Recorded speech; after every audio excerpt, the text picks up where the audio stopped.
எப்படி இருக்கீங்க? என் உயரம் கம்மி. சின்ன வயசுல என்னை பார்த்தவங்க எல்லாம் வளரவே இல்ல அப்படின்னு சொல்வாங்க. நான் படிப்புல எவ்வளவுதான் புத்திசாலியா இருந்தாலும், எப்பவுமே பேச்சு என் உயரத்த பத்தி தான் இருக்கும். என் தன்னம்பிக்கையே போன மாதிரி இருக்கும்.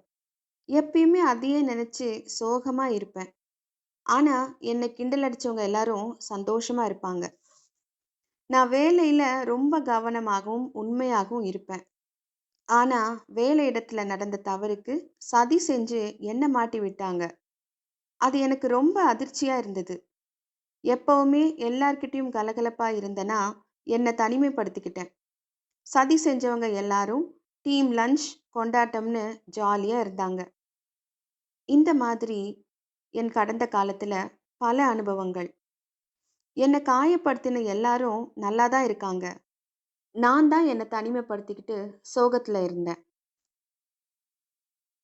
ஒருத்தரை கொலை செய்யறது தண்டனைக்குரியது அப்படின்னா, ஒருத்தர் மனசையும், உணர்ச்சிகளையும் கொலை செய்யறது கூட தண்டனைக்குரியது தானே! புரளி பேசுறது, கேலி செய்றது, ஏமாத்துறது, நம்பினவங்கள முதுகுல குத்துறது, இதெல்லாம் செய்றவங்கள பாருங்க. அவங்க எப்பயுமே சந்தோஷமா, எந்த கவலையும் இல்லாம இருப்பாங்க. பாதிக்கப்பட்டவங்க தான் காலம் முழுக்க கஷ்டப்பட்டுக்கிட்டே இருப்பாங்க. இந்த அனுபவம் உங்களுக்கு இருக்கா?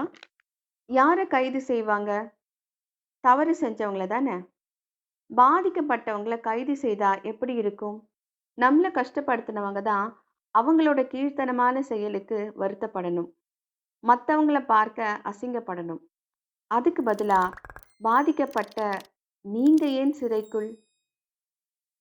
அடுத்த தடவை உங்கள பார்க்குற வரைக்கும் சிரிச்சுக்கிட்டே இருங்க. எதிர்காலம் நல்லதாகவே அமையும். நிகழ்காலத்திற்கு நன்றியுடன் டிவைன் கான்ட்ராக்ட்ஸ்.